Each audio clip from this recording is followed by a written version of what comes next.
Good afternoon.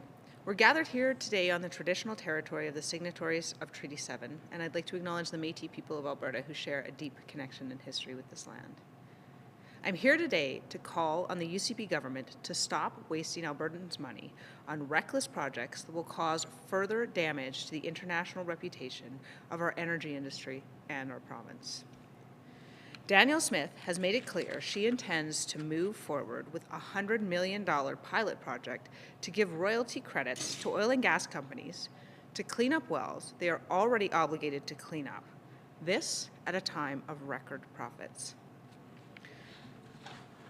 If this moves beyond pilot project, Danielle Smith herself has estimated it could cost Alberta $20 billion in royalty credits.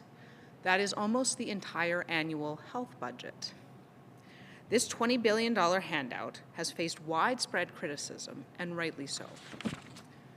The president of the Rural Municipalities Association of Alberta said this is how a fox would design a henhouse.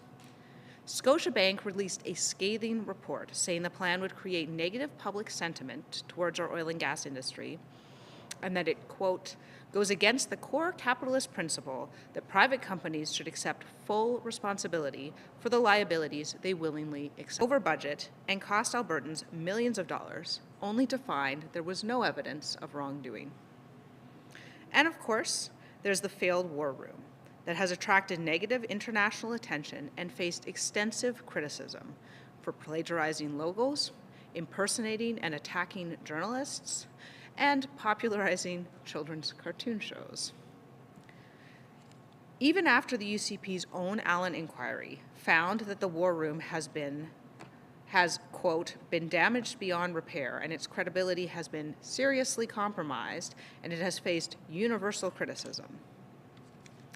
More recently, the UCP has appointed an advisory panel to develop a long-term vision for Alberta's energy future. The panel is chaired by David Yeager, former Wildrose president during Smith's tenure as leader before the party crossing the floor to the Progressive Conservatives. He also ran as a candidate for the Wildrose in 2012, has written columns for the UCP's War Room, and has questioned efforts to reduce emissions in order to combat climate change. The UCP also appointed Phil Hodge, CEO of Pine Cliff Energy, to the panel. In a recent interview, Hodge expressed support for the UCP's plan to give away $20 billion in royalty credits, calling it, quote, a laudable goal. The UCP has already caused massive damage to our energy industry's reputation. Now they're moving ahead with their $20 billion giveaway that violates basic principles like polluter pay. They're moving ahead with yet another panel full of UCP loyalists with yet another predetermined outcome. And they're still funding their failed war room.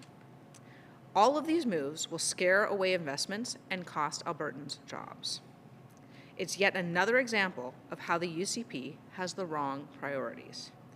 At a time when Albertans are struggling to pay their bills and to find medical care they desperately need, this money could be better spent supporting Albertans.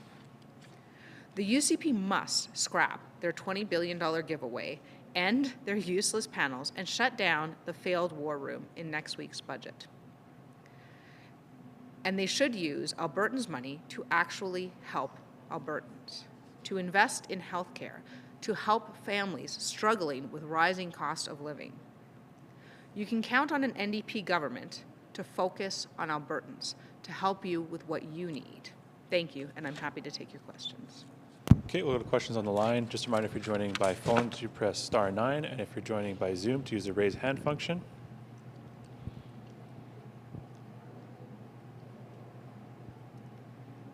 And seeing no questions, that's all for today.